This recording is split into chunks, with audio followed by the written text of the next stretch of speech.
Have you ever wondered how statistical models can handle both correlated predictors and a large number of variables? Today, we're diving into Elastic Net Regression to understand how it combines the strengths of Lasso and Ridge methods. Elastic Net is a regularized regression method used in fitting linear or logistic models. It combines L1 and L2 penalties, offering both stability and sparsity. The L1 penalty, also known as Lasso, encourages sparsity by shrinking some coefficients to exactly zero, effectively performing variable selection.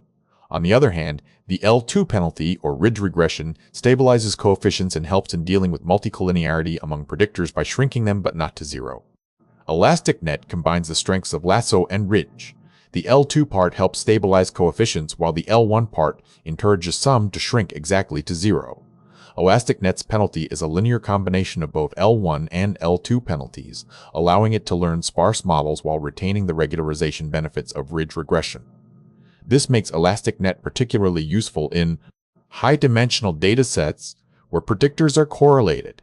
It effectively selects important variables and improves model performance. So there you have it. Elastic Net combines Lasso and Ridge to handle multicollinearity while selecting the most relevant predictors.